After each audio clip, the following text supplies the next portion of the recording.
So you got a flag down. Oofside. Everyone but the center. Offense. Welcome to Oofsides. We're back again. Shrimply having a wonderful Christmas time. Who are you people? Hi, Garrett here. All right, cool. Steven and Dewey are here as well. No, I'm not. All right. How you That's guys what the doing? government wants you to think. Oh, true. Yeah. Big football wants you to think that. Big football. So week 15 is come and gone. Everything hurts and I'm dying. And I think that's the best way to talk about how I felt after that week of football. Who else is hurting and dying is a lot of the NFL, because there was a fuck ton of injuries to star players this week. Yeah. And Unfortunately, but it's been a common theme throughout the year. yeah, on top of that, we have COVID that's running rampant again throughout the league. Yep. So this final stretch, which is basically the most important 3 weeks of football, are all gonna be real screwy. now you're gonna have third string quarterbacks go up against Yeah. Aaron Rodgers, and it's gonna be like, what's going on? Well, in the It'll Saints case, it's fourth stringers. So Oh yeah. Yeah, it'll basically be whichever team can just stay the healthiest at this point, or Yep. not catch In- the virus. And And know- in the playoffs. at this point, if the whole goal is to not get the virus, I think the Bengals are in a pretty good spot, since apparently, according to Joe Burrow, there's nothing to do there. I was just about to bring that up. So what you're saying is the Bengals have a chance. Absolutely. Oh my god! Well, they are leading the AFC North right now. I do have a question though, because with the college football committee announcing that you could win the national title by forfeit this year due to COVID rising up again, could the NFL do something like that or no? I think there is way too much money involved in the playoffs, and especially the Super Bowl, for them to even consider doing that. Yeah, that's Yeah. what I think, is that it's more money driven in the NFL than college. So I mean, they would lose hundreds of millions of dollars. I mean, think about how much revenue they make just on the ads alone during the game. It's like $3-4 million for, I think, a 30-second time slot for a commercial. There's way too much money in there for them to can it that easily. Yeah. I don't think they will, but I just pitched that idea because we could have a game that's delayed in the playoffs because of that. The issue with the playoffs is a lot less flexibility, too. Yeah, because you're week by week, you're going to have to get people ready quick. Yeah, I could definitely see them definitely, but I could see them doing that for, say, a conference championship game, but for the Super Bowl, absolutely not. No way that's getting canceled. The most I could see is if it's one of those games that's scheduled for a Saturday, they move it to Sunday. But I don't think they'd do it any further out than that. If it's a bigger market, they'll do the Monday, Tuesday, Wednesday game shit like they did for the Ravens last year. Yeah. Yeah, but my thing is that then they got to turn around that weekend and play again. No, they'll find a way. Yeah. So, because one of the things that has been pitched around is there is that extra week between the Pro Bowl and the Super Bowl. Or, through the conference championships and the Super Bowl. So, I don't see the NFL having an issue with pushing the Pro Bowl back if they have to. They'd be better off canceling the Pro Bowl. It's just an injury machine. Yeah, they need to get rid of it. Or at least just have it be skill competitions. I fucking hate the Pro Bowl so much. Yeah. Skills competitions are underrated. Not to mention, they don't do them anymore. Speaking of the Pro Bowl, because they just announced the lineups. Rosters. Fucking Lamar Jackson over Josh Allen for the AFC. Yeah. Like, Glad what? Jack's not here for that. Yeah. I believe the Bills had 9 alternates. Lamar Jackson's great, but he has not been that very good. Or he has not been very good this year, and Josh Allen has been a lot better. Yeah, and Joe Mixon was one of mine for running backs that I thought was interesting as well. Yeah. I'm glad Herbert got the nomination he deserved. Oh yeah. So that was just the glaring one that stood out. We should probably get into some of the injuries because there's a lot. Yeah. Thanks to Dewey for putting together this list. Buccaneers have lost Chris Godwin for the year with a torn ACL. Fournette's going to IR with a hamstring injury. Levante David is likely out for the regular season. Mike Evans is questionable. they got devastated by injuries to the receiving core on a Sunday night against these Saints. The Chiefs have Travis Kelce, Tyreek Hill, and Harrison Butker all on COVID, or on the COVID list. Butker is unvaccinated, so who knows how that's going to go. Joey Bosa's out for the Chargers. Austin Eckler's on the COVID list. Joe Mixon hurt his ankle. The Lions just lost TJ Hawkinson for the season. Steelers just lost Freiermuth with a concussion. Cole Beasley's on the COVID list, and of course he's unvaccinated, as he's made very well known. The Giants have lost Sterling Shepard for the season with a torn Achilles. I watched that happen live, and it was not good. They've officially shut down Daniel Jones for the rest of the year because of his neck injury. Did they? Was Mike Glennon also hurt? I think he got benched because he was playing so bad. Yeah, he got benched. For Jake from State Farm, baby. Yeah. Dalvin Cook tested positive for the Vikings. He's out for 10 days. The Saints have lost Taysom Hill and Trevor Siemian to COVID, so somebody by the name of Ian Book will be starting. From Notre Dame, I believe. Never even heard of him. Notre Dame product. Yeah, there you go. The Rams, Cam Akers has returned to practice after tearing his Achilles in July, but no news about that otherwise. And the Bears suck.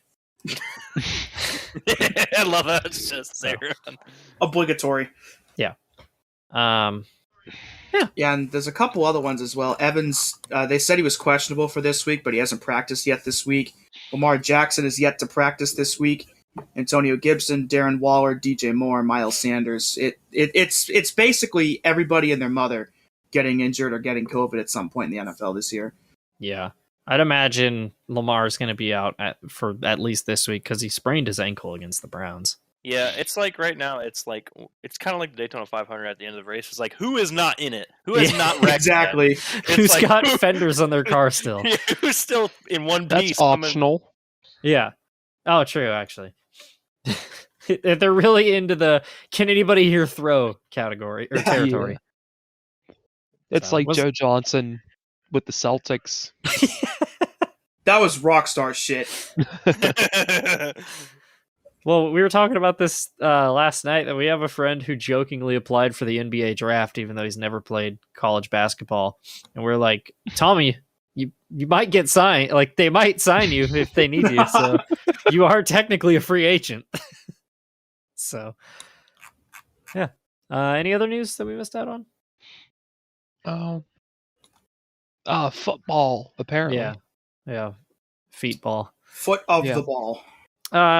Let's get into Week 15, starting with the game that we reported on live when it happened, but we didn't go into detail. The Chiefs beat the Chargers 34-28 in overtime, and this was the game of the Chargers living and dying by the fourth down conversion. They also lost somebody, was it the tight end early in the game due to a... Oh, yeah, Donald Parham. Yeah, that was a scary moment. Matt, yeah, thank you, Fox. We missed the thing about Urban Meyer, Jacksonville trying to weasel their way out of paying him the rest of his contract. Oh yeah, I did forget about that. The Jaguars are trying to sneak their way out of paying him for the rest of his 5 years that he had. Yeah, I did see that actually, because I think they're citing the fact that he kicked Josh Lambo. They're like, yeah, we're not paying you for that shit. Yeah, he fired for cause. Yeah. Workplace violence. But yeah, back to the Chargers game. I love showing injuries over and over and over and over when we don't know how somebody's doing as they show it over and over and over. That's never happened with Fox in a prime time event before. Never. Oh. What? Fox is trying to be edgy and showing things they shouldn't? No. Yeah, Who would have thought? Yeah, so when this game was on, I was in a restaurant watching this with a group of friends, and it popped up. I flipped my head to the TV screen, and the dude is just closed in, spazzing out, and I'm like, "What what is going on?" It's just you shouldn't be showing that stuff. Once you know what's going on, you should cut it. Yeah, for sure. Especially when they were when they were carting him off the field, and he's still fucking tensed up, and his hands were shaking, and I was like, just show Brandon Staley or something. We don't need to see him right now.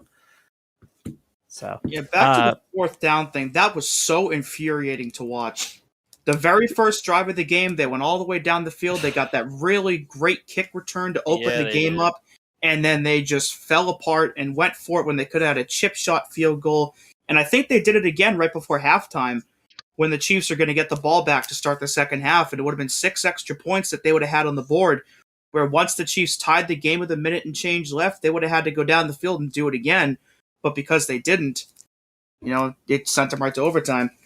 Yep. That should have been a winnable game for them.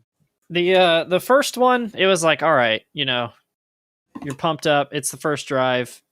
Go for it. Why not? You have rest of the game. The one going into halftime, like you could kick a field goal and go up a clean 7, because you're kicking off to the Chiefs in the second half. So like, why gamble there? Why not just take the points? And then the third time, it was like, come the fuck on, because they fumbled on the goal line, but then picked off Pat Mahomes and got the ball right back. But like I wrote down, they ran 9 plays inside the Chiefs' 5 before scoring a touchdown. Like, that's ridiculous. And you should know, out of all teams, it's the Chiefs that you need to score at any opportunity you can, because they can just score on you in bunches, and before you know it, you're down 21. Yep. That is the one team you cannot gamble like that over and over again. If it doesn't work the first time, just go with what you know. Yep. And especially in a game like this, where if you make any one of those field goals, you win. So, tally up another one to the Chargers 1-score loss bet that we did earlier this season. I need to check out what that's at right now. What did everybody set theirs to? I have it written down in the spreadsheet somewhere. Let's see. I believe in Stat Hub. Yeah, so I bet Garrett and I bet 6 1-score losses. Austin said 7. Jack said 5. So far, 1-score losses. They have 1, 2,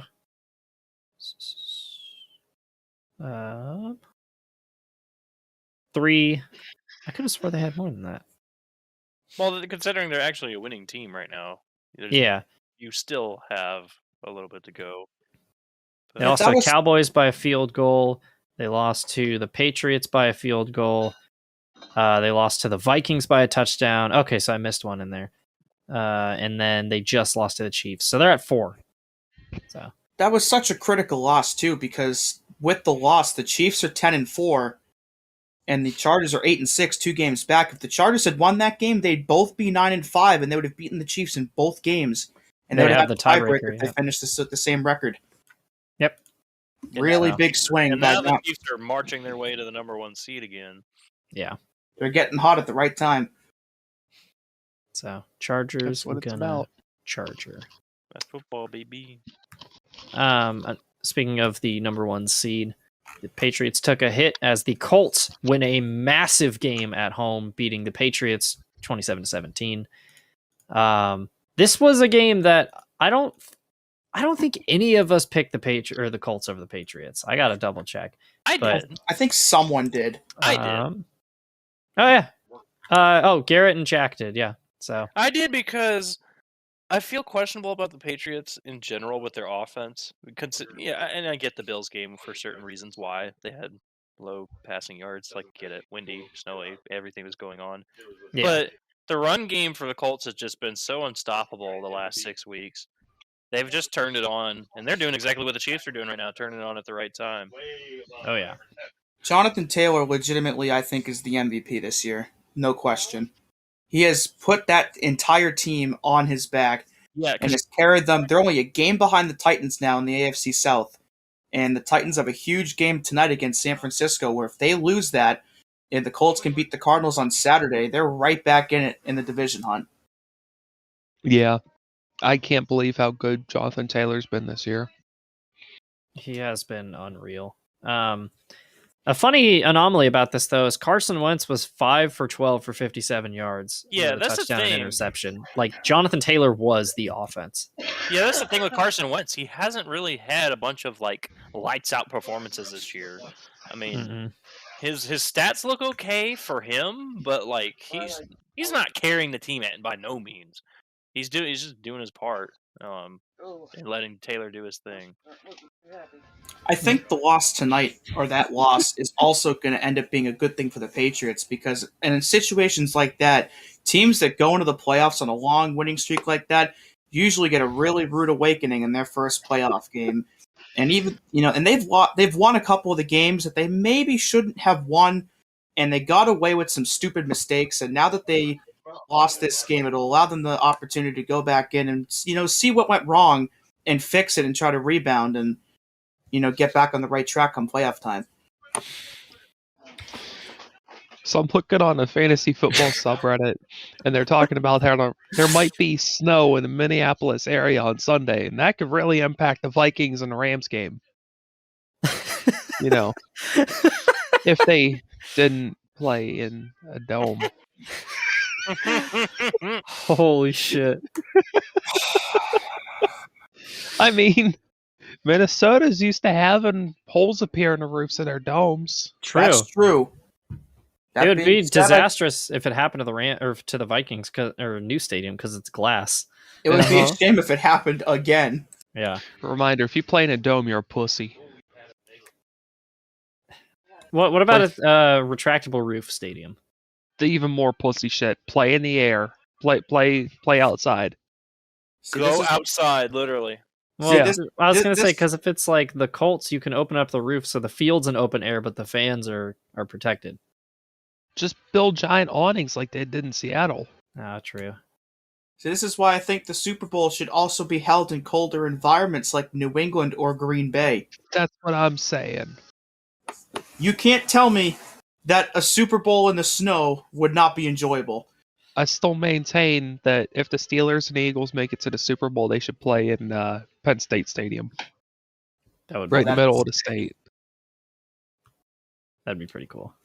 The Steagles Bowl. Yeah. So that was Colts Patriots. Yeah. Yeah.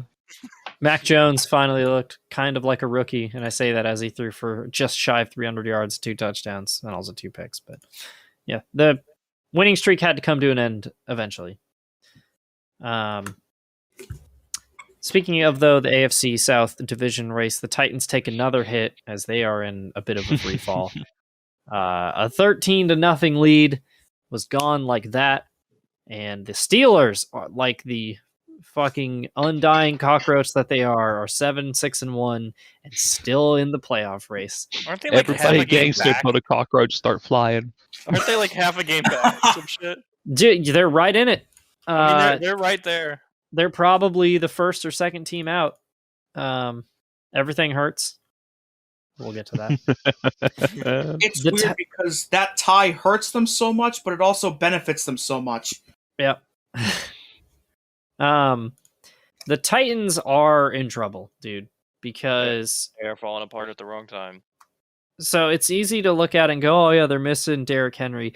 The problem is the Titans O-line is fucking awesome at run blocking, but they cannot pass protect at all. Like Ryan Tannehill has gotten sacked so many times and been stripped of the ball or whatever and had to rush throws. Like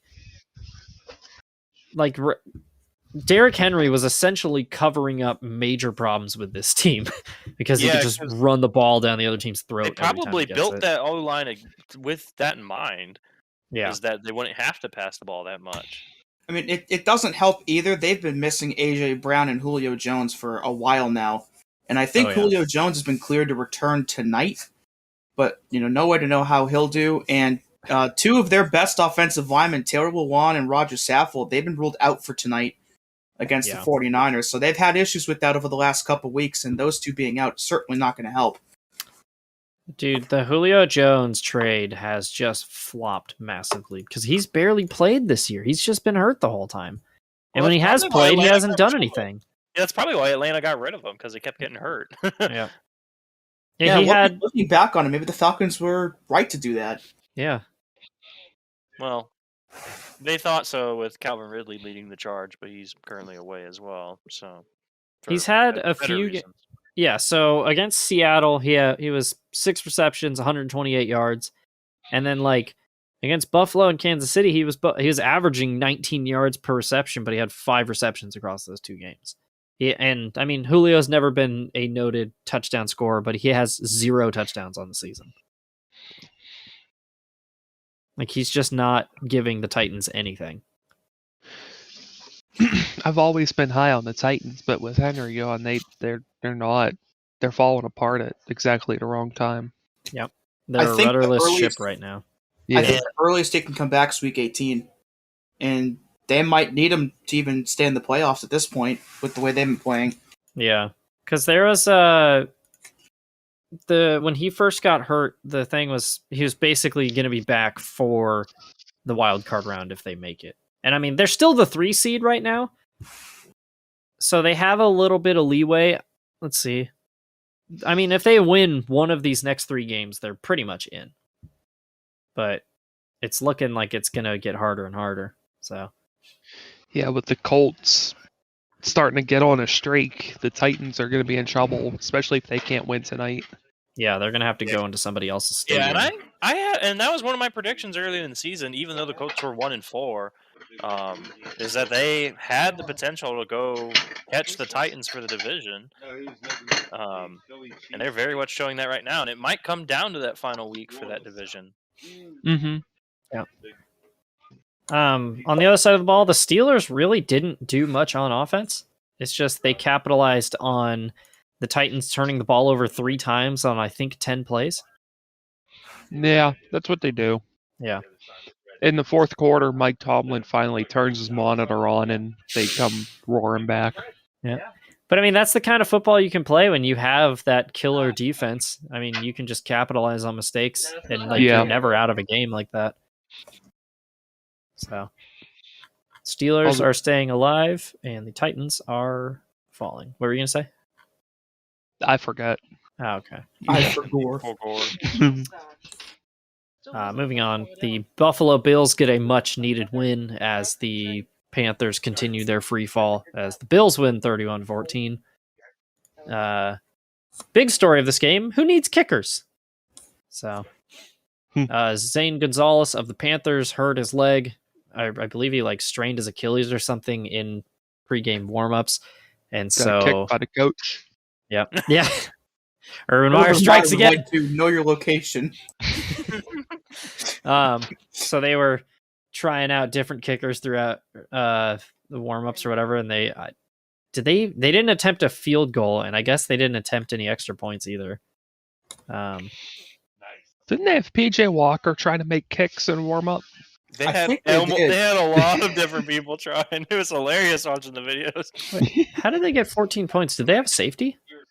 I believe that they went for 2 on their first touchdown and got it, and then missed the second time. Oh, okay. Oh, yeah, I see it now. Yeah, they had 8 points in the second quarter. Okay.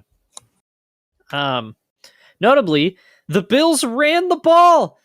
They handed it off. Devin Singletary had 22 carries. They're learning. Hell has frozen over in Buffalo, though it was probably already frozen there to begin with. Yeah, well, look what happens when you hand the ball off to your running back. Josh Allen can throw 3 touchdowns on 19 attempts, and you can win 31-14. Yeah. It's crazy. Yeah, no better time to get a win like that than when you have to go into your fierce rival stadium for a game that's probably going to decide the division after losing to them 2 weeks prior. That's a huge momentum swing for Buffalo. Yeah, that was a huge win for them to get that. And the Panthers are 2-9 in their last 11 games. Yep. Oh my god. I want Sam Darnold back. Anyway. The Panthers might be playing the worst football in the league. It's been bad, dude. I don't think that Matt Rule is the long-term answer there in Carolina, unfortunately. It's crazy because, part of me, it's only year 2 for Matt Rule? Yeah. He's also had Christian McCaffrey for a grand total of 6 games? Yeah, and I think the major problem is they've built their entire offensive identity around McCaffrey, and he can't stay healthy. And so when he gets hurt, you're left with, nothing, really. You're left with Cam Newton going... and that's it. Yeah, you're left with Cam Newton going 18 for 38 for 156 yards.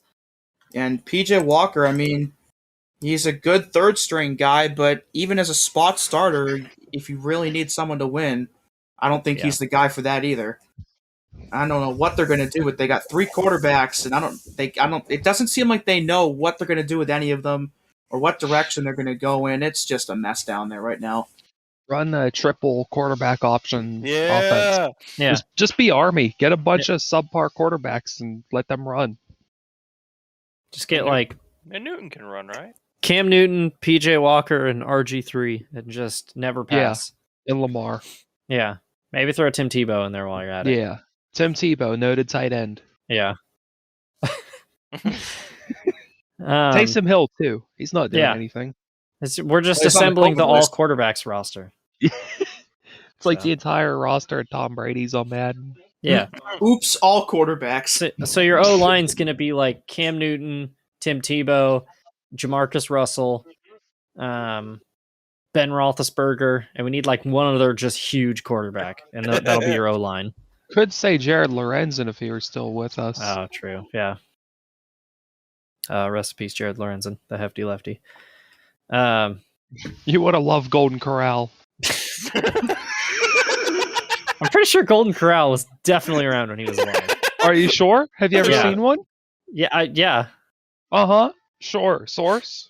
Also, Jack just said no, so don't expect Jack on the show this week. Yeah, I don't know if there's any team that's going into the offseason with more question marks than the Panthers. Oh, we're over here. No, but see, you're over 500. Yeah, but the Steelers do some things right. Like, what is the thing that the Panthers do right? Lose. Their logo looks cool. Oh, sure. Okay, you got me there. But even like their uniforms are messy. Like, have you ever noticed how like the sleeve and helmet stripes are inconsistent across players? Yeah. And they've always been like that, like literally since 1995. Panthers are fucking weird. Please, just give me a job designing a uniform just once. I think they need to go with a quarterback in the draft next year. Like, I think somebody like Kenny Pickett could be really good for them. No, but see, we're getting Kenny Pickett, so no, yeah, no, you're getting Gardner Minshew. Yeah, I'm down with that. No, you will get Trevor Siemian and let's see what's left of Cam Newton's arm, and you'll like it. Dude, if they sign Minshew, I would chum right then and there. I said this a few weeks ago, but I'm so down for an AFC North where the quarterbacks are Baker Mayfield, Lamar Jackson, Joe Burrow, and Gardner Minshew. That'd be the most fun division in football. He'd be perfect around here. He's basically a Yinzer without the accent. Oh my god, I don't even like the Steelers, and I want that to happen. So, yeah, that was Panthers. Whatever team and they that's played. Panthers Bills. Talking about the Eagles backup going to the Steelers.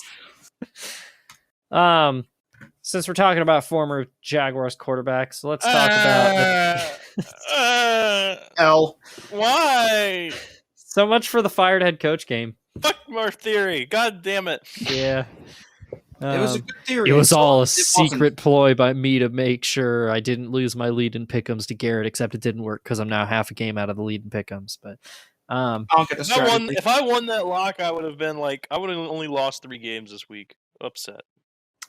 So Davis Mills started out really hot in this game, just like he did last week, and then kind of tapered off into Davis Mills form. But yeah, it turns out the Jacksonville Jaguars are still really bad. I mean, they looked less shitty than they normally do with Urban Meyer. I just think it's going to take another offseason. You're throwing somebody in there again who's going to have to redo the offense and figure out the what damage to do with has been done to that team. They gotta start over. Yeah, like the bullet has been shot. You just got to stop the bleeding now for the rest of the season. Yeah, but I mean, if you look at their stat lines, it's like, hey, this is the Urban Meyer effect. Trevor Lawrence threw for 200 yards, and James Robinson had 18 carries. Look at that. Your team performs slightly better when you run the ball with your really talented players. I will say, I think the Texans might have something with Davis Mills, because I doubt Deshaun Watson's probably ever going to play another down for them. And I think if he can get the right pieces around him, Davis Mills could be a pretty decent starter in the NFL. It's because of the neck. Yeah, he can see over the line way better than anybody else. Yeah. Which that doesn't explain why Mike Glennon's so bad, but Yeah, Mike Glennon should be like Tom Brady every week. Well, yeah. maybe he's really, really, really bad, and the neck is just a little bit of a crutch that makes him mediocre. Oh, like, true. imagine if he had a short neck, and he'd just be terrible. Oh, I want to point out though, speaking of the Jaguars offense, they have not scored 20 points in a game in 2 months. They have cracked 20 points in a game 3 times this season. This is one of the worst offenses I've ever seen. Yeah, it's bad. I mean, the offense is definitely the problem right now. And And- that's sad because you have the number 1 draft pick who was a quarterback. It's just, and you know what's crazy about this? Is they won a game in that time period. Against the Bills. They won 9-6 in that game. So, yeah, since beating the Dolphins 23-20 in London, they've scored 7 points against the Seahawks, 9 against the Bills, and 1. 17 against the Colts, 10 against the 49ers, 14 against the Falcons, 7 against the Rams, 0 against the Titans, and 16 against the Texans. They're really good at scoring 2 touchdowns and a field goal.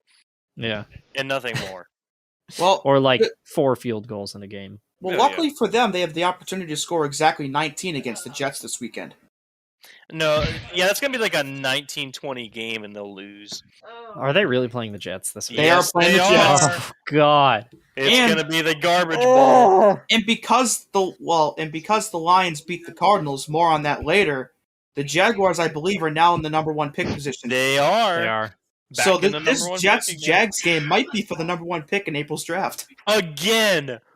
Yep, Hey, for the second look at year the in a last row. team that had back-to-back first overall picks. They're doing all right. So are they? Could be better. I said it last week, and I'll say it again. Byron Leftwich for the head coach of the Jags next year.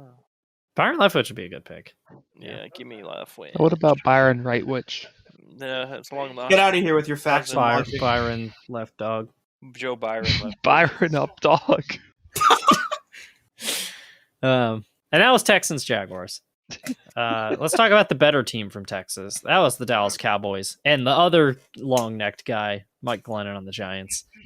Mike Glennon was bad. Yeah, speaking of former Jaguars quarterbacks. Yeah. He was 13-24, did not crack 100 yards, was 99 and threw 3 interceptions.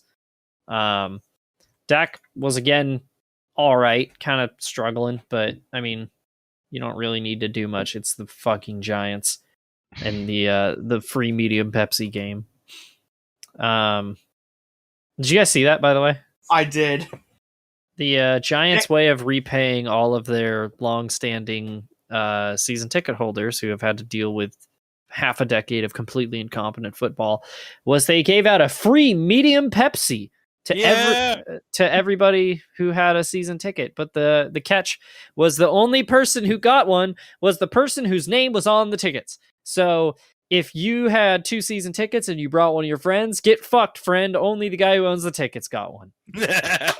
Thanks for spending hundreds of dollars to watch us suck shit with being totally incompetent. Here's a fucking Beepus. Yeah, not even a large. No, it's a medium. Why even specify what size? Like, you didn't even get a novelty cup. Why not just say free soda for everybody who comes in? It's not like the Giants ownership's struggling for money. They play in New York. No, they play in New Jersey. Same thing.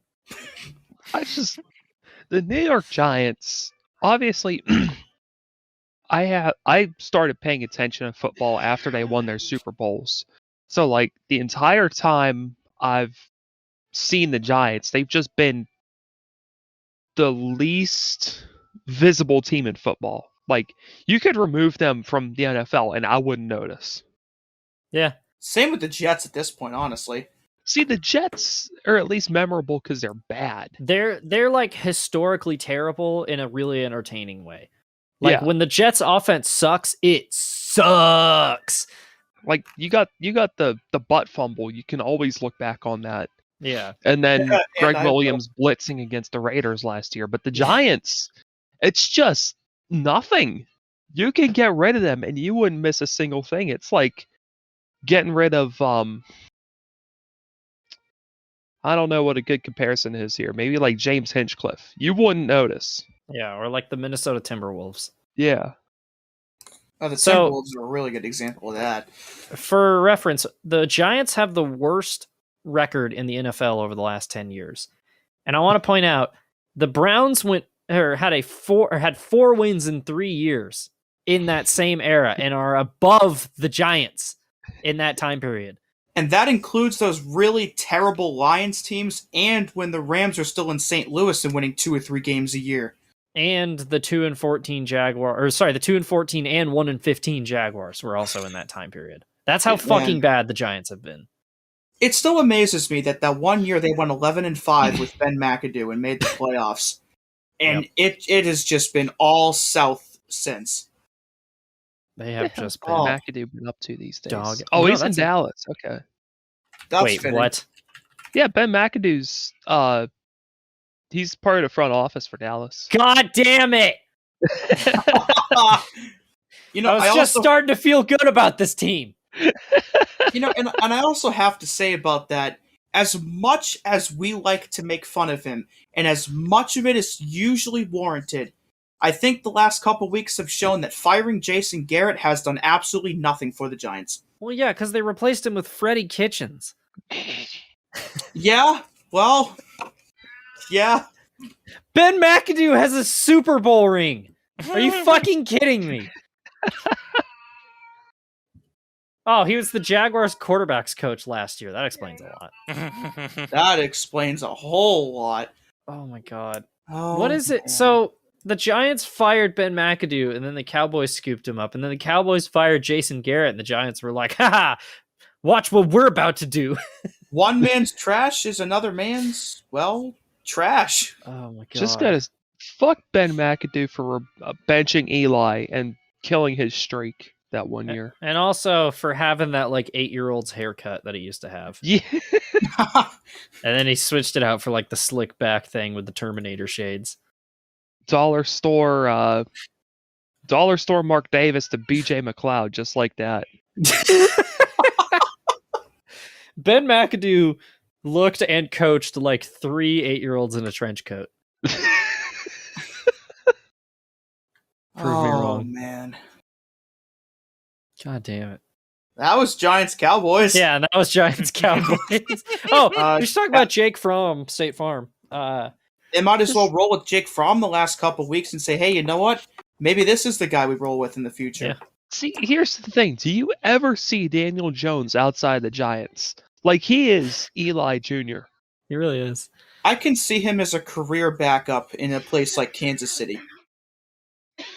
I think I can see that. He's okay Chad Henne retires, I can totally see him going to the Chiefs and backing up Mahomes for 10 years. Under a good coach, I think he could be a solid quarterback. Yeah, I think he'd be the kind of person to string the Broncos along for 3 or 4 years.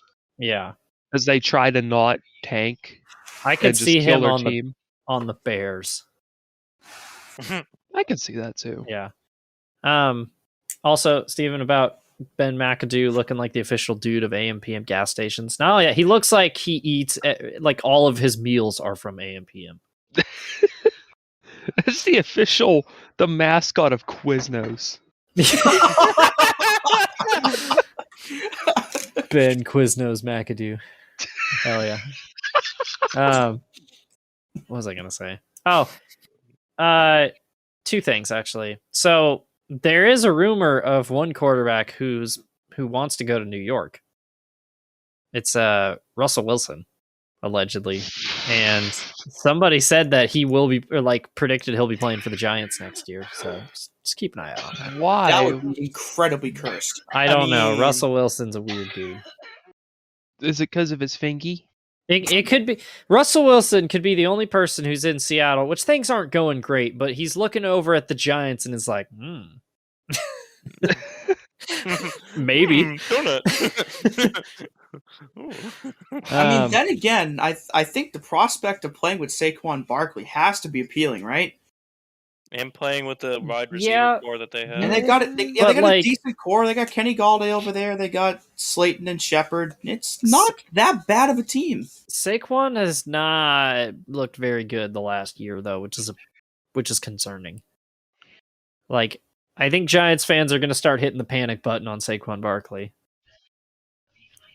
Which part of it's because he can't stay healthy, but like, it's been a very rough year for him.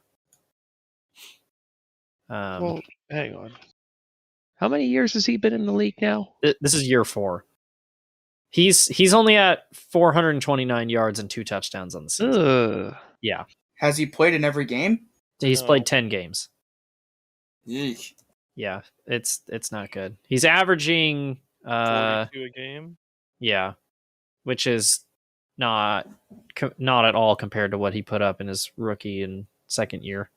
I saw a post yesterday from Deadspin, and it said, it's Deadspin, take it with a grain of sand, but they said that Saquon Barkley's career trajectory is starting to go similar to that of David Johnson, and the more I think about that, the more it makes sense.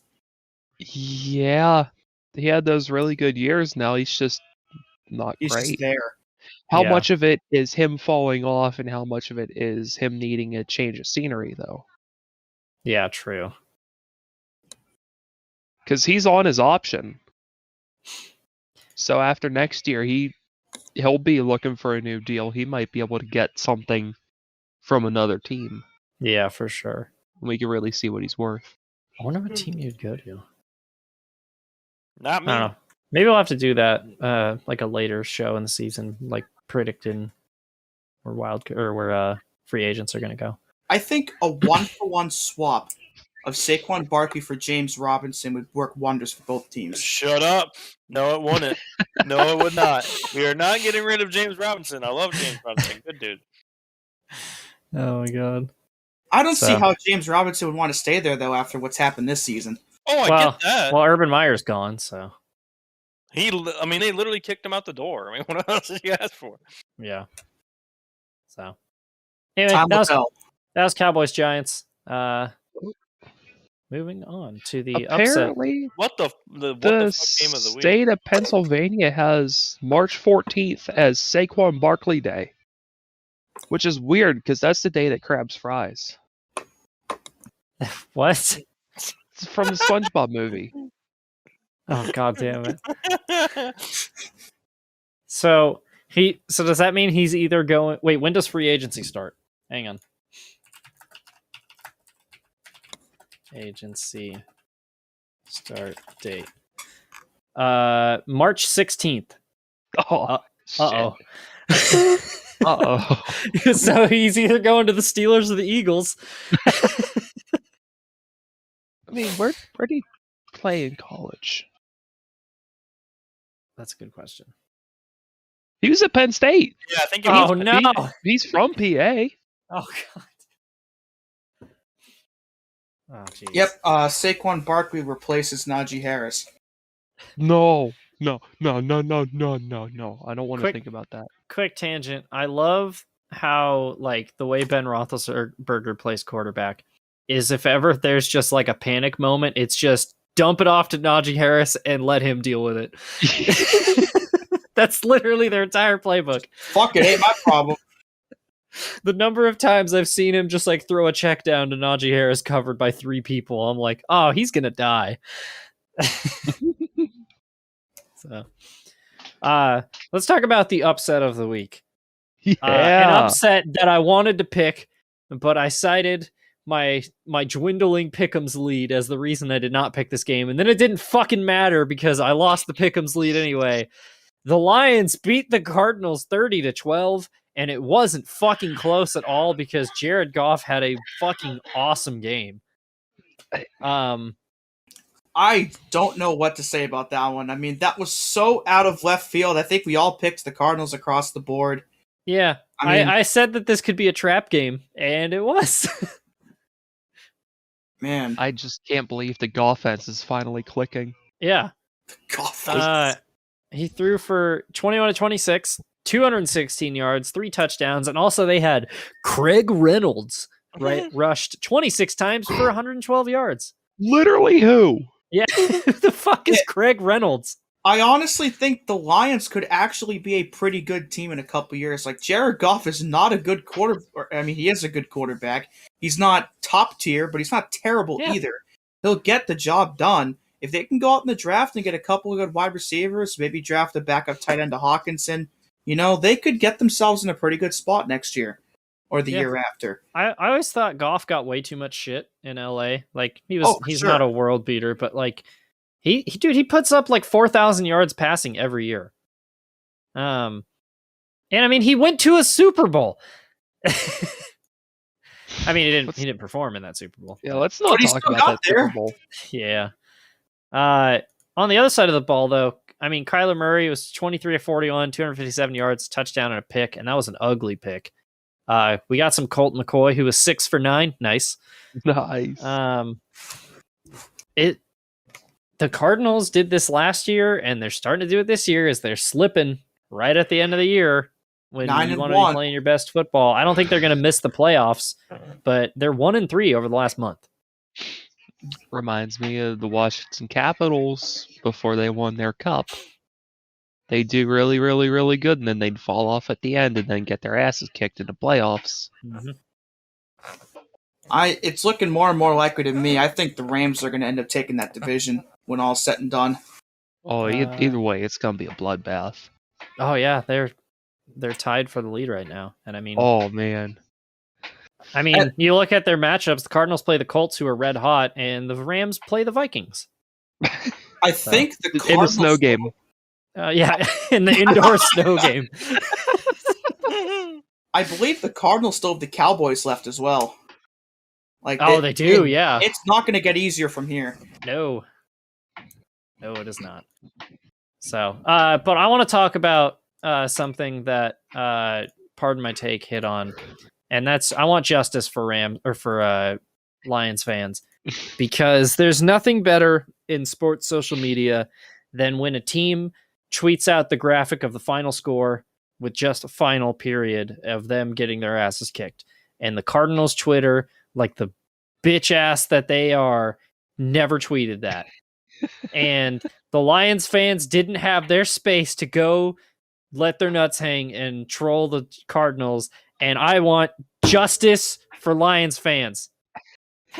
Hashtag post the score. So. Why don't you do it?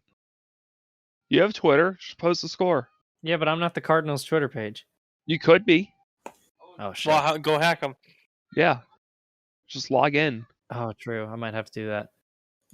So, yeah, I want justice for Lions fans. They deserve it after the year they've had. So, it's a bitch move, Cardinals. And that was Lions Cardinals. That's about all there needs to be said about it, really. Yeah. A game that probably also doesn't need much said about it. The Dolphins are 500 for the first time since week 2. They beat the Jets 31-24. Yeah. Back in that wild card race. And they are literally right back in it. They will not go away. Honestly, if they make the playoffs, Brian Flores has a really strong case for Coach of the Year. I will literally drink water. Which, it'll be funny if they make the playoffs and he wins Coach of the Year, because they were only in this situation because his team was struggling. So it's like, if you fuck up early and then you clean up your own mistake, people are going to think you're really cool. And then you compare him to the Browns, who just flip back and forth every week, and everybody's like, pfft. So. Yeah, imagine going back in time 2 months and saying Brian Flores has a shot at Coach of the Year. Yeah, when they're 1-7. Oh my god. And then Zach Wilson's being Zach Wilson.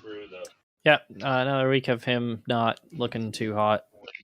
He didn't turn the ball over, so I'll give him that.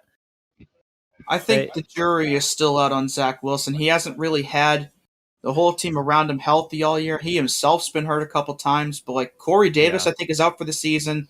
Elijah Moore, I believe, is out for the year. Michael Carter's been banged up.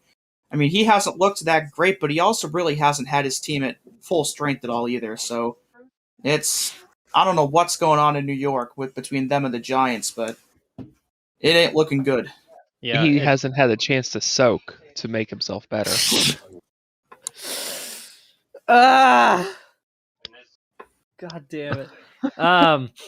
Yeah, a lot like Trevor Lawrence. It's hard to really get a read on them because of the situation. Because it was like they're both really shitty football teams that just drafted a quarterback, and they were like, "You got this, right?" So we'll see. I mean, they were up 10-0 in the first quarter, and like they only lost by a touchdown. So it was a solid performance. They just didn't close it out. So the Dolphins are rolling. Although, not to take anything away from the Dolphins, they've won 6 in a row, but they've beat the Texans, the Jets, the Panthers, the Giants, and then the Jets again in that time. And that's all sandwiched around a Ravens win. So they've beaten basically the 4 worst teams in football. But I mean, they won. You can only play your schedule. So. And their other win was against the Patriots in Week 1, and they still have them again in Miami the season. Yeah, they finished with the Saints, Titans, and Patriots. So like the Saints and Titans all winnable games. Yeah, and the Saints and Titans are in situations where they're like, can anybody catch? So like they could very well finish 9-8, and maybe slip into the playoffs. And they've also been historically good against the Patriots in Miami. So even though the Patriots are likely a better team, that is still an extremely winnable game for them. Does Miami have any shot of winning the division? They're only 2 games out of the lead. Oh my God! Could you imagine this battling? The Patriots are 9-5, the Bills are 8-6, and the Dolphins are 7-7. Wait, if the Dolphins fuck around and win the division, knock the Bills oh my God! Jack would just melt on the spot. Well, yeah, because if the Bills win, and if the Dolphins win this week, that puts them a game back. So yeah, the Dolphins can win out and finish 10-7. So let's say the Patriots lose to the Bills, that leads them both at 9-6, and then they both lose out. They can still win the division. And if the Chiefs lose out, they could tie for the number 1 seed. I don't know if they could get the number 1 seed, but I don't know what the tiebreaker would be between them and the Chiefs, but I want to see it now. I mean, this is fucking stupid. Same thing in the NFC West. The 49ers could still win that division too at 8-6. Yeah. Football's been real weird this year. Yeah. I love how stupid it is. There's only 5 teams that are eliminated, and there's 3 weeks to go. This is the furthest we've gone into the season. I think with this many teams still in the hunt, and this was the first time, or only the 4th time in NFL history we went into week 14 and nobody had clinched a spot. The Packers are the only team that have clinched a playoff spot. A bunch of teams can clinch this week, but the fact that it's taken this long for us to get there is remarkable. It's absurd. So, go Dolphins, number 1 seed. Let's go. Go Dolphs.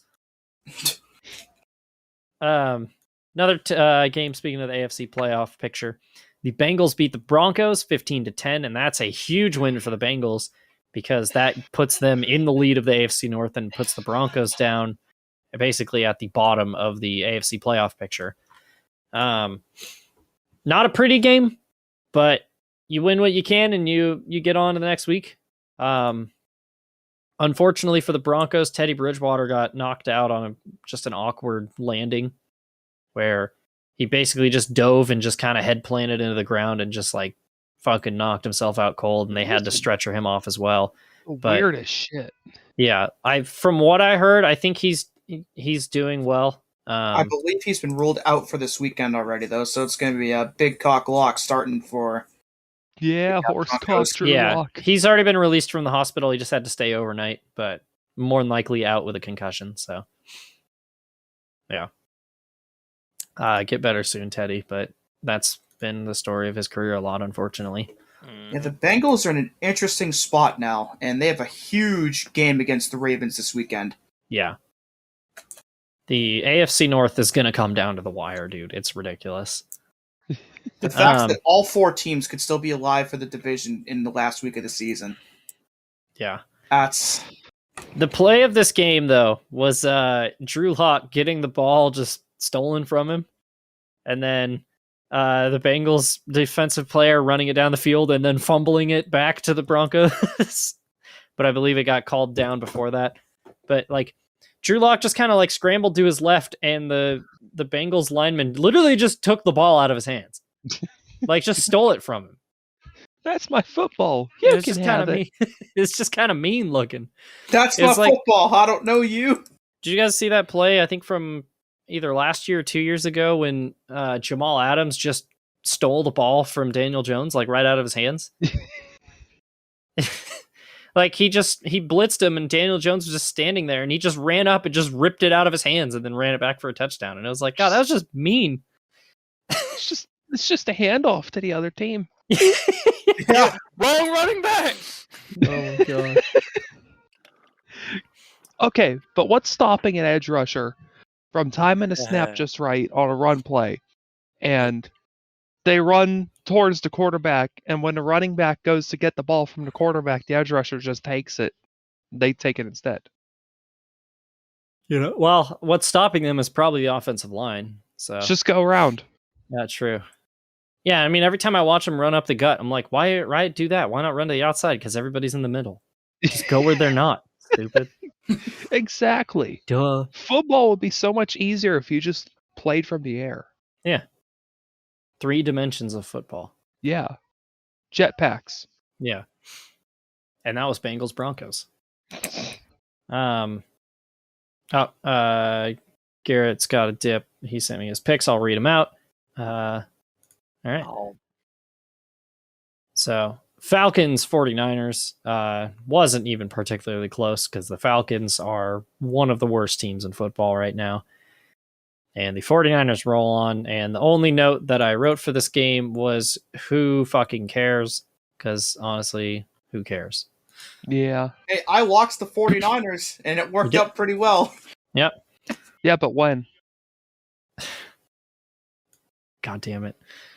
The 49ers are playing really fucking good, dude. They are officially the team that nobody wants to see in the playoffs. So if not for all the injuries, I think they'd be right up there with the Rams and Cardinals at 10-4, maybe even 11-3. Oh yeah. And now that they're getting mostly healthy again, and Elijah Mitchell's out tonight, but they're getting mostly healthy now. They're getting hot. That's a dangerous team in the next couple weeks that nobody's going to want to go up against. And the Falcons are just doing Falcons things. I'm looking at their rushing game, and the 49ers leading rusher was Jeffrey Wilson. Who? Man, they've gone through like 6 running backs this year because they keep getting hurt all the time. Yeah. So they lost Mostert in week 1, and it's been Mitchell and him, and I think Jermichael Hasty's gotten a couple starts. They've been just going between. And now they got Deebo Samuel running for touchdowns. I mean, they've just... I don't know how they keep doing it, but they're doing it well. This game was funny because it was Deebo Samuel versus Cordero Patterson, who are both the running backs or the wide receivers who they're like, what else can they do? So, unfortunately, we did not get to see Cordero Patterson as a safety this week. I want to see that happen. It's also a shame he got snubbed out of the Pro Bowl. Yeah. He's had a genuinely great season. So, 49ers roll on. Falcons, still only a game out of the playoffs, but they are playing really bad. It's looking less and less football. Likely now. Yeah. Speaking of the playoffs, though, the only team that has clinched a spot, the Packers beat the Ravens 31-30. Just take the extra point, Harbaugh. It's just twice in the last 3 weeks you've done this. Aaron Rodgers just had another stupid good game. But the main story was Tyler Huntley and his composure in that fourth quarter comeback. He's looking pretty fucking good so far, dude. Yeah. I think Tyler Huntley could legitimately start for half of the NFL. Yeah. He has played that well. Yeah. It's the same thing as Blake Bortles. Why does he not have a job? When you see some of the people starting in the league, when you can have Tyler Huntley or Blake Bortles or somebody like that. Yeah. Bortles isn't great, but like I would take him over Mike Glennon or Drew Lock. Yeah, exactly. You'd rather have Drew Lock or Mike Glennon or what's his name? Bortles. Fucking Cam Newton or PJ Walker over these guys. I think Cam Newton was just to get brownie points from Panthers fans. Yeah. So, although Cam hasn't been terrible, but he hasn't also been very good. Yeah. He's had a couple of decent games and a couple of really bad games. Yeah. The main story, though, is the Packers went up 31-17 in the fourth quarter. Huntley scored a touchdown. They got the ball back. He scored another one, running it in, and then Harbaugh was mic'd up for it, and he asked them before the touchdown. He's like, "If we score here, do you guys want to go for 2, or do we want to kick the extra point?" And I think it was Huntley said, "Let's go for 2." And unfortunately, just like against the Steelers, had to kind of rush the throw. And had he waited a split second, Hollywood Brown was wide open in the back of the end zone, but he tried to force it to Mark Andrews and couldn't come up with it. And the Packers won 31-30. And that is a massive loss for the Ravens, because winning there would have put them ahead by a game, and they'd have a win over one of the best teams in football. But instead, they are now on the outside looking in. Looking beyond that failed 2-point conversion, Mark Andrews had a phenomenal game.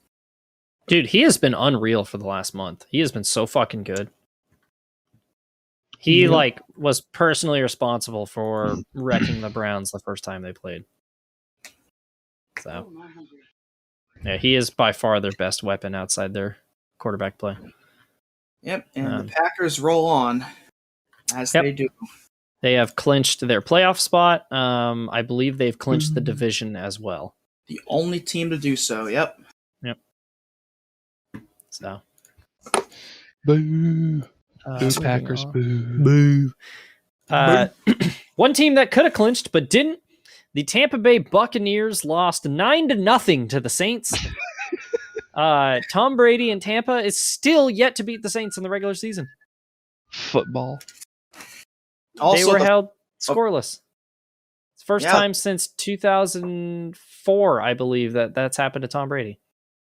I believe the last time that Tom Brady got shut out in a game was Week 15 in 2006 against the Dolphins. The head coach was Nick Saban. Oh no! And the starting quarterback for the Dolphins was Joey Harrington. Yeah. Oh no! Oh my God! 15 years between shutouts, right. And the Saints just have Tom Brady's number again. So Brady washed? Yeah, Brady's washed. He's done. Bench him for Blaine Gabbert. It didn't help that, Godwin, Levante David, Evans, and Fournette all got hurt in that game. Yeah. But even before it happened, they still just were not playing up to the level that they can at all. Well, so this is... What's Josh Rosen up to? Riding the bench in Atlanta. Oh, they're going to start Kyle Trask. Oh, yeah, I forgot about him. This is what's crazy, though. So Taysom Hill, 13-27, 154 yards, and then he also carried 11 times for 33 yards. So that's 3 yards per carry. Alvin Kamara ran 11 times for 18 yards, and Mark Ingram ran 9 times for 10 yards. So, the Saints' offense did fuck all. It's just their defense is genuinely Super Bowl caliber. They just don't have an offense. I mean, both defenses played really, really good football. Yeah. It's just the Saints defense was just that much better. You guys like a game with 6 sacks, 17 punts, and 2 turnovers? God, I love punting. That was like a 1940s kind of football game. Yeah. It needs the Mid-Atlantic announcer in the background instead of Joe Buck. Yeah. So it's and the ball has been fumbled. Taysom Hill carries it to the outside, and he'll pick up a whopping 2 yards there. You just sounded like a Canadian from South Park. We're setting a drift, eh? All right. And now Saints Buccaneers. Well, we gotta talk about the pain game now. This is genuinely maybe the most sad I've ever been after a football game in my life. One of my first football memories was Tony Romo botching that field goal in the playoffs against the Seahawks. So it's been pain literally since day one. It It was a momentous game, though. It was the first time all season the Raiders won a game that Derek Carr threw for under 300 yards in. It finally happened. Also, because I listened to the episode this morning, Dewey called this game literally perfectly. You not only called that stat that Derek Carr was going to win a game without throwing for 300 yards, but you said it was going to be a super close, low-scoring game. I'm just better. Okay, so the COVID-ravaged Browns, starting Nick Mullins from their practice squad, and also missing their top receiver in Jarvis Landry, were losing 10-0 at halftime, and then scored twice to make it 14-13 with like 2 minutes left. Like, Nick Mullins had a fucking incredible touchdown on 4th down, and dude, the atmosphere in that stadium, that is like one of the loudest outdoor stadiums I've ever heard. Like, Cleveland was fucking rocking. And then they Greedy Williams picked off Derek Carr with under 2 minutes left. And they played it ultra conservatively on offense and ran all 3 times. And I mean, it was 3rd and 3. And you picked up yards on the first 2 plays, but they didn't pick it up. They had to punt. And Derek Carr fucking drove him downfield, and Daniel Carlson kicked the dagger through my heart and won 16-14. And what made this agonizing was the graphic they showed where if the Browns won, they would be leading the fucking division, and if they lost, they'd be last. So instead of leading the division, they're now dead last in the division. That's AFC North baseball right there. Yep. I gotta say, though, given the circumstances, Nick Mullins played a pretty decent game. Oh my god, yeah. You couldn't have really asked that much more of him than what he gave. I could hear Hero by Foo Fighters kicking in my head as he threw that touchdown at the end. And then it just all got wiped away. What the fuck did Cleveland fans do to deserve this? Because that is Cleveland. Agonizing. Art Modell put a curse on that city. Holy shit, dude. There's no other explanation for it. No, I think the river they caught on fire put a curse on that city. Yeah, because the drive and the fumble happened before that. Yeah. Honestly, it happened when they fired Paul Brown. Like, he had to have cursed the team on his way out. That's what I'm thinking. God damn it. And was they play. Yeah, and I'm trying not to be too downer because guess what? The Browns play the Packers this week. And knowing them, they're going to fuck around and win that game and then lose the 2 division games to end the season. But it's frustrating. But at the same time, like, literally, even if they lose the Packers, if they beat the Steelers and Bengals to finish out the season, they probably still make the playoffs. Nah. Ain't going to happen. Yeah, I mean, knowing them, like, this is going to be the one that just broke their spirits, and that's the end of the season. It's fucking frustrating, dude. Because, like, you can see the potential in this team. They've just been fucking crippled by injuries.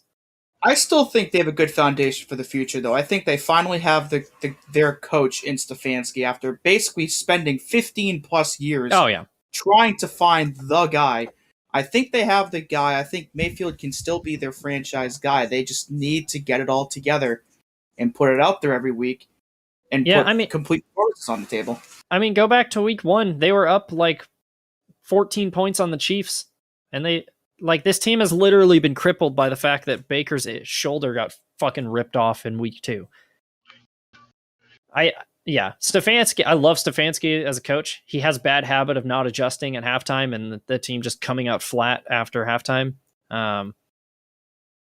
But like, if he can learn to do that, and I think the Browns would be idiotic to give up on Baker because, like, even if he's not the best, and I mean, this year's obviously not gone well, but we've seen in the past like how fucking good Baker Mayfield can be. But do you want to go back to the years of Tim Couch and Kelly Holcomb and Charlie Fry and Trent Dilfer and RG3 and Deshaun Kaiser and or do you want to stick with the first legitimate starting quarterback you've had in 30 years since Bernie Kosar was here? Hey, what about Derek Anderson? 1 year of Derek Anderson. I mean, the same goes with the head coach, though. Do you want to stick it out with Stefanski and hope he could turn it around, or do you want to go back to the days of Hugh Jackson and Rob Chudzinski and Mike Pettin? And Mike Holmgren. You're still better and Butch off. Davis.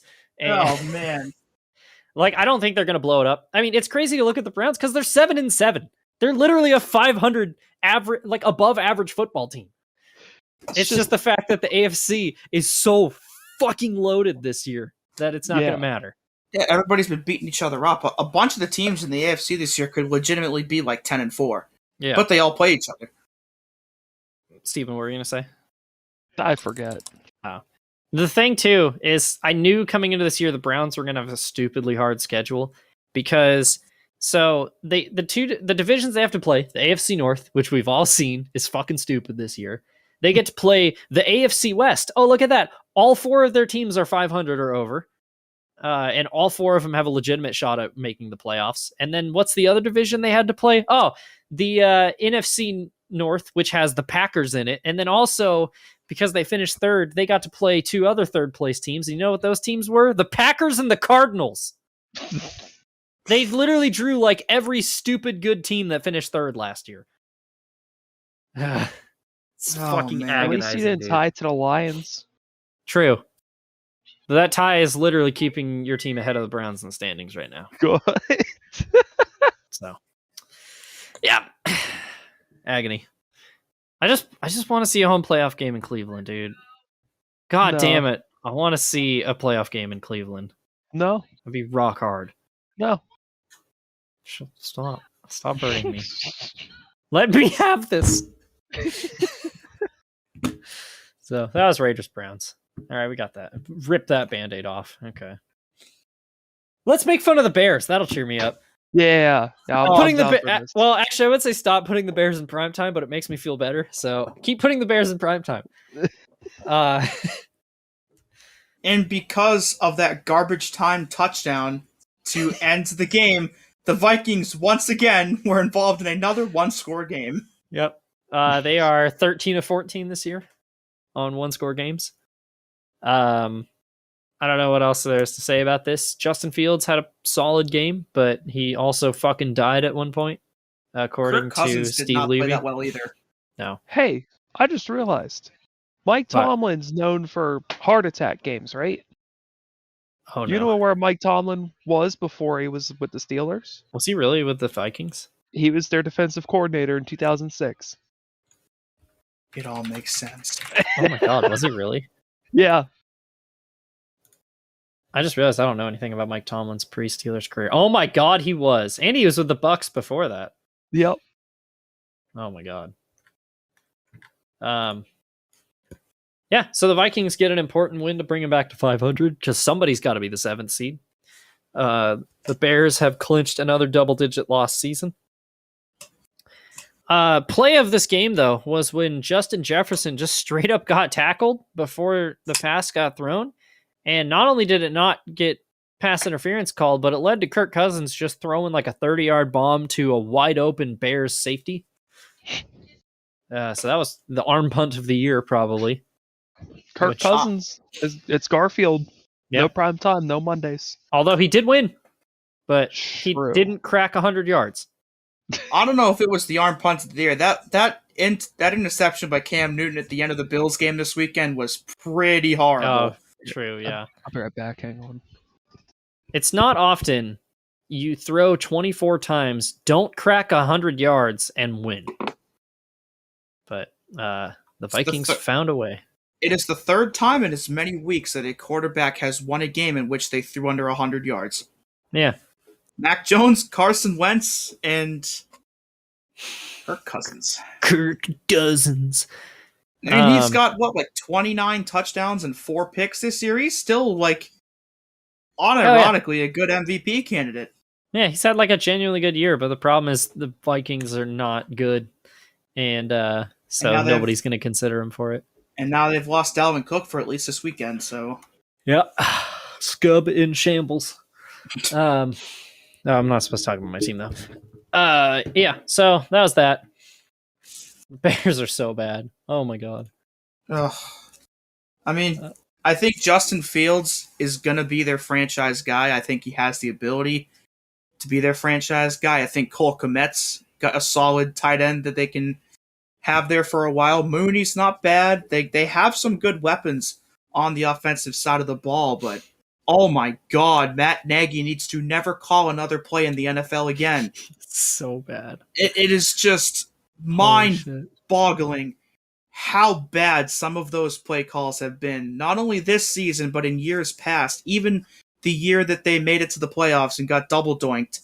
But It is like there is so much more potential there than what's being shown, and the play calling has to be the biggest issue on that team. I mean, Justin Fields looks genuinely great at times. It's just like Matt Nagy puts him in the worst fucking positions half the time. Like, I think you can kind of tell he's trying, but at the same time, it's like he just doesn't fit there. And I don't know how many places he fits. I think he'll find another job somewhere else once he inevitably gets canned at the end of this season. But the Bears, and I mentioned it last week, I think Eric Bieniemy would be a really, really good fit in Chicago. Oh, yeah. Yeah, definitely. Oh my God, Matt Nagy played in the Arena Football League. And then he's part of the Eagles and Chiefs. Okay, I was wondering what he did before then.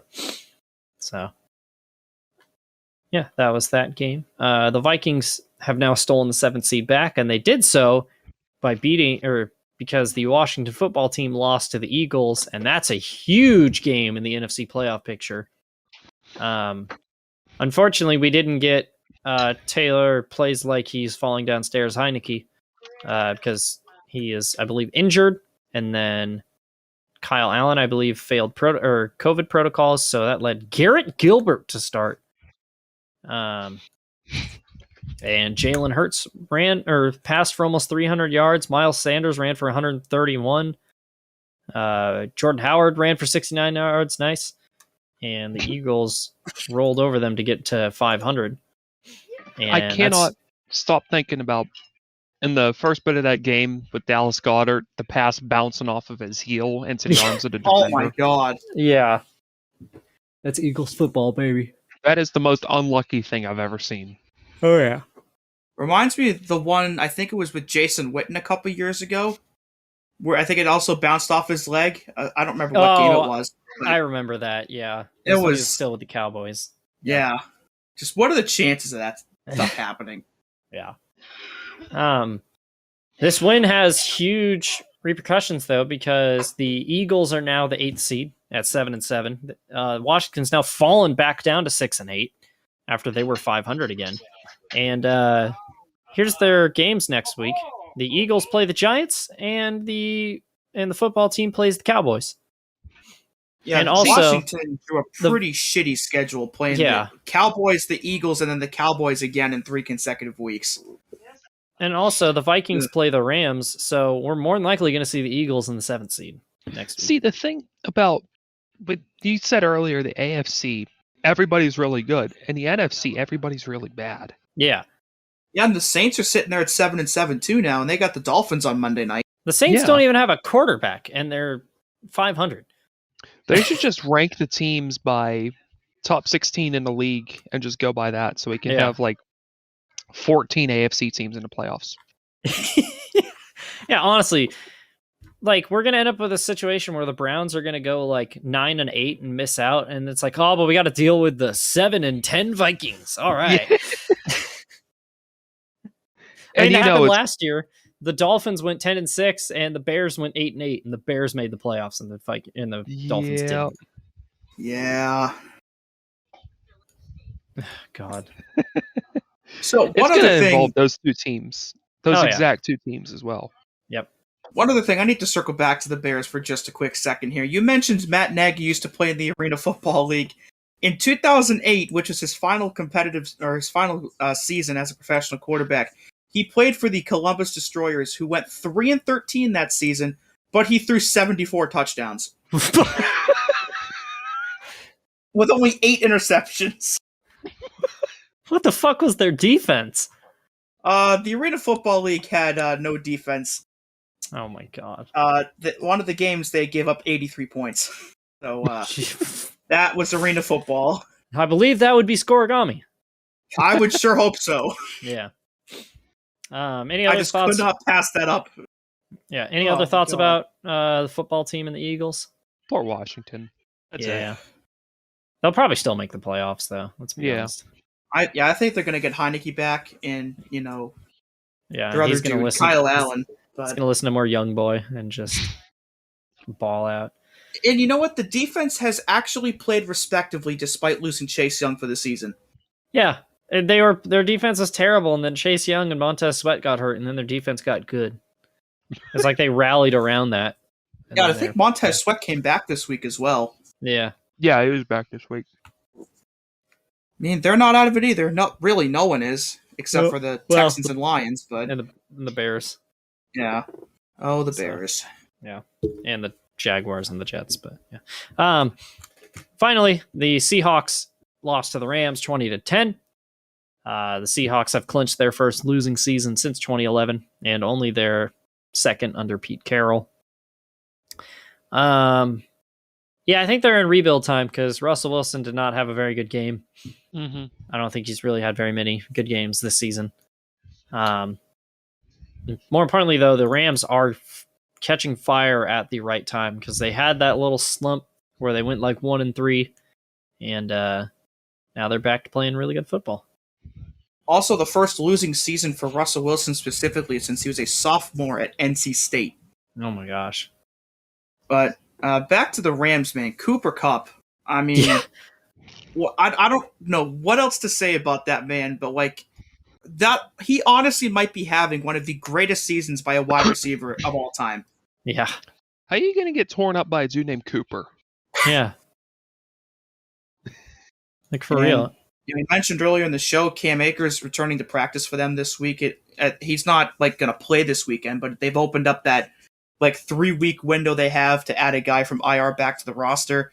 And if he could come back, that would really boost that team, who again, you just mentioned they're starting to get it together.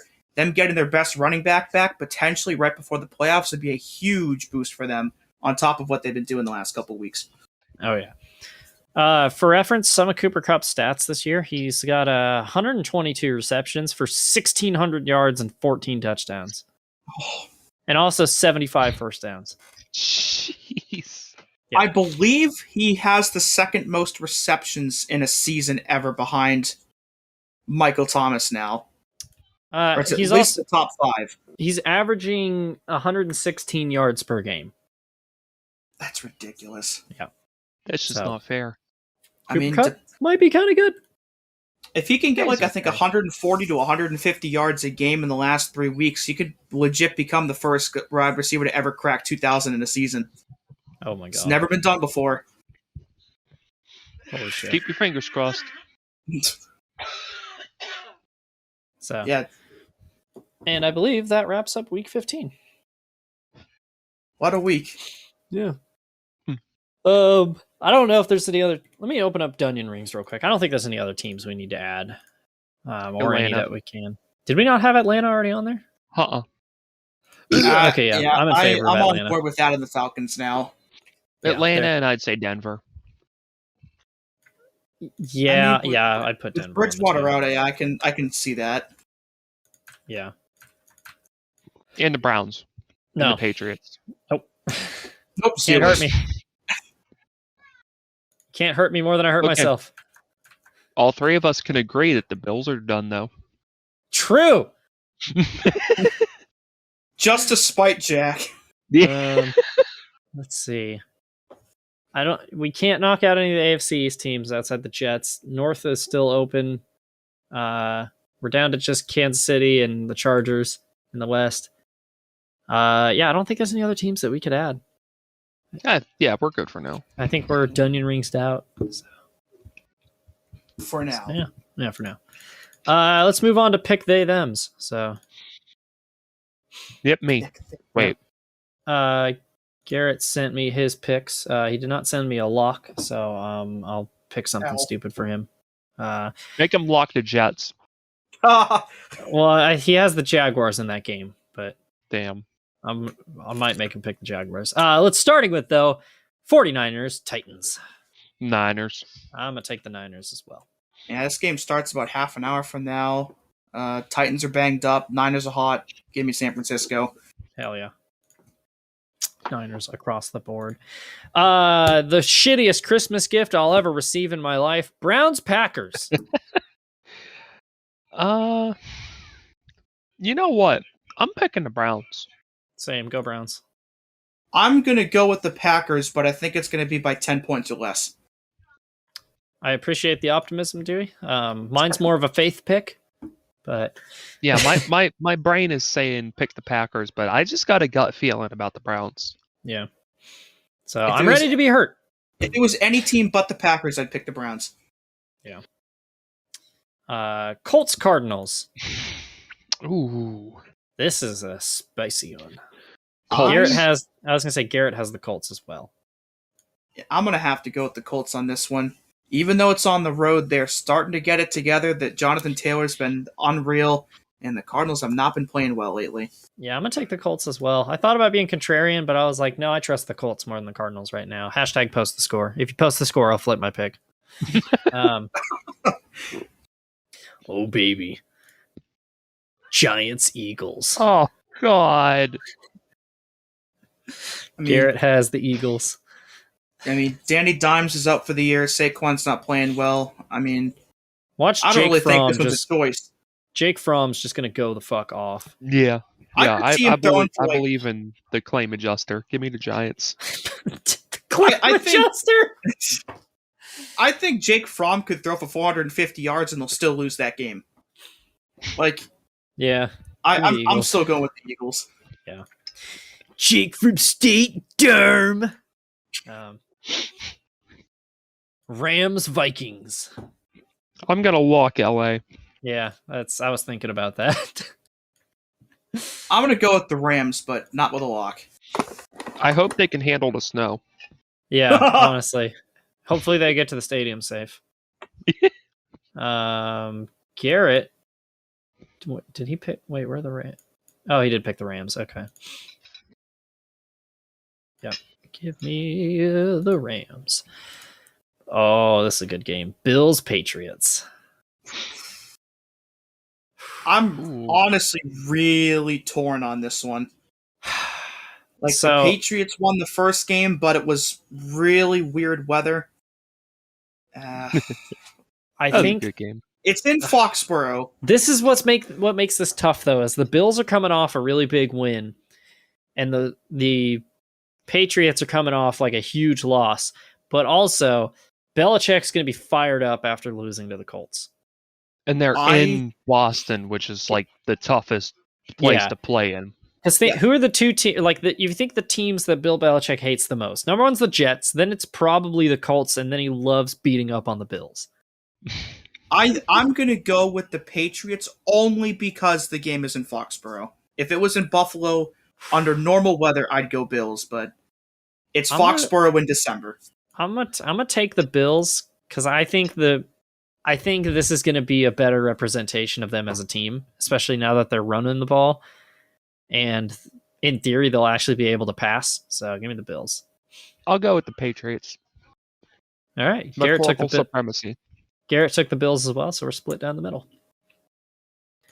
Oh, baby. This one's going to be tough. It's Buccaneers-Panthers. Ooh. Garrett taking the bold pick of the Buccaneers. Man, I don't know. See,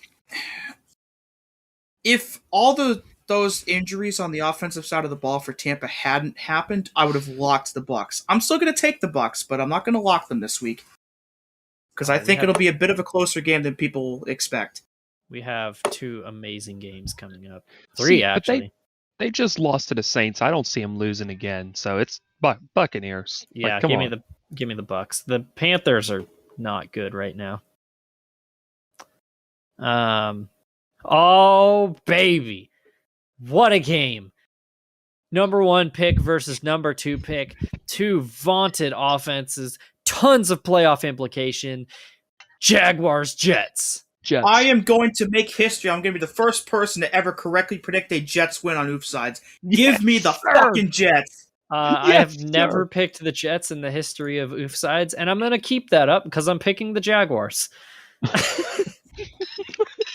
Thought about locking them, if I'm being honest. And for what it's worth, I hate the Jets, but you know what? I kind of think they're actually going to win the game. And I want history tonight. Noah is going to be sweating with anger if the Jets win this game. Because that means Dewey will have picked a Jets win before him.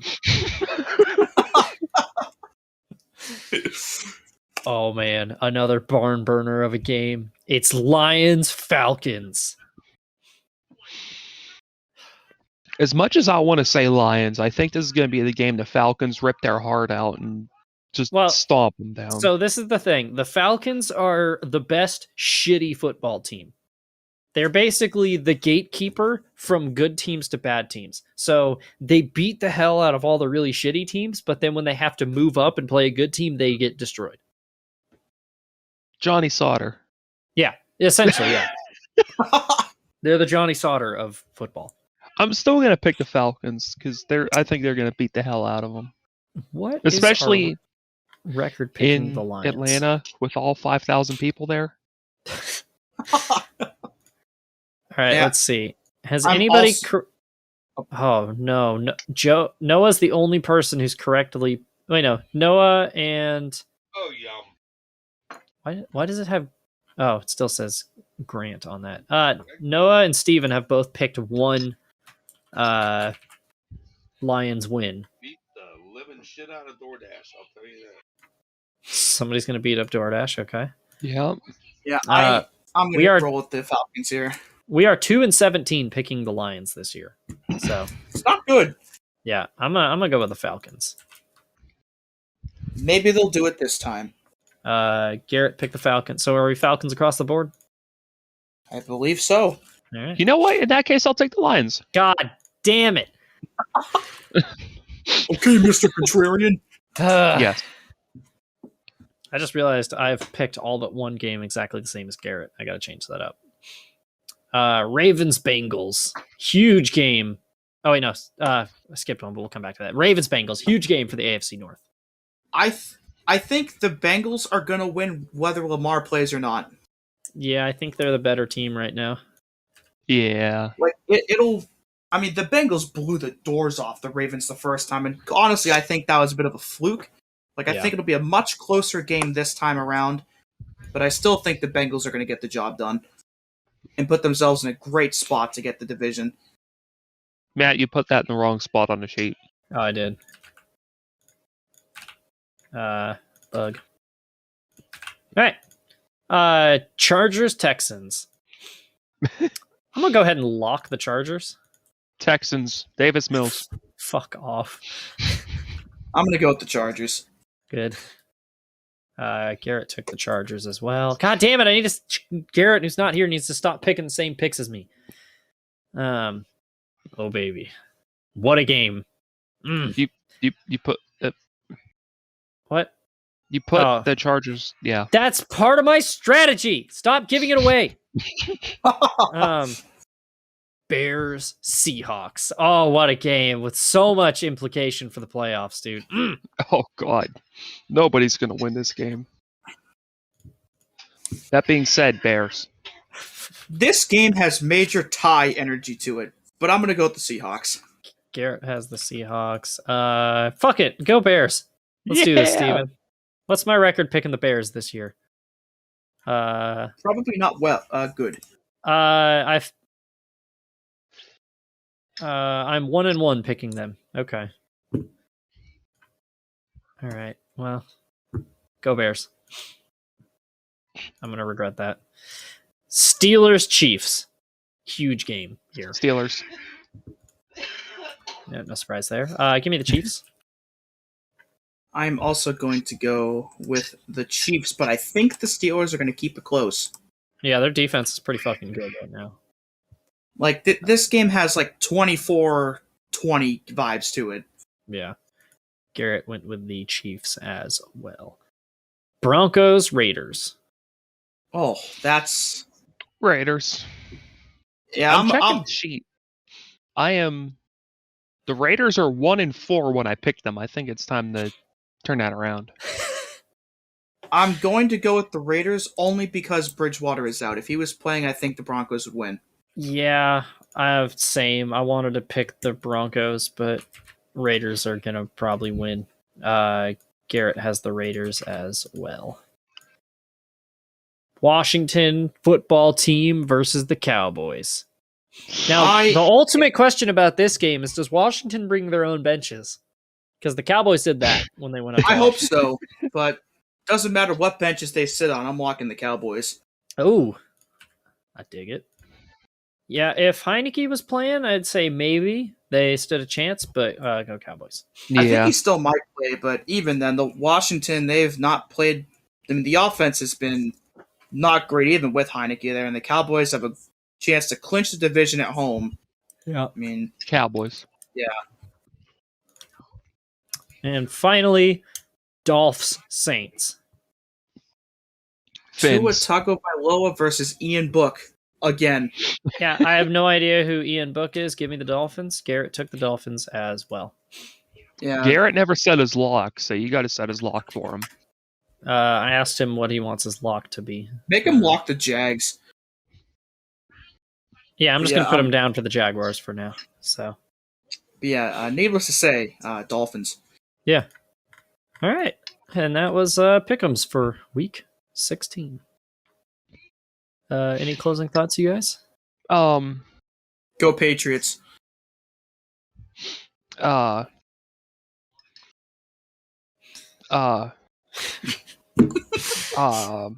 right, so make sure to smash that like button. Yeah, just make sure if you guys if you're listening to this, subscribe. It really helps us out. If you want to leave a comment down below, it really helps us out. And throw us a like as well. It really helps us out. Just make sure to like, comment, subscribe. It just really helps us out. And it really helps us out. It really helps us out. Yeah.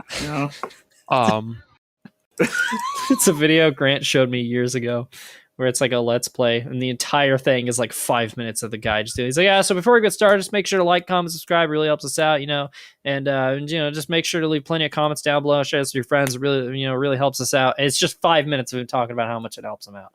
Yeah, it really helps us get this ratio. Yeah. Yeah. Show it to your friends. Show it to your mom, your dad, your grandma. Actually, no, probably not your grandma. Show it to your dog, your boss.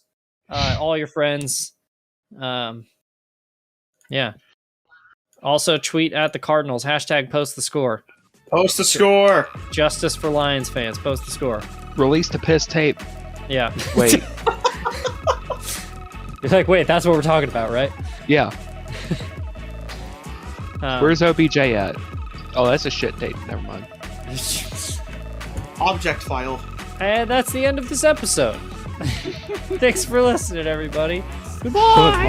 Goodbye. Have a good time.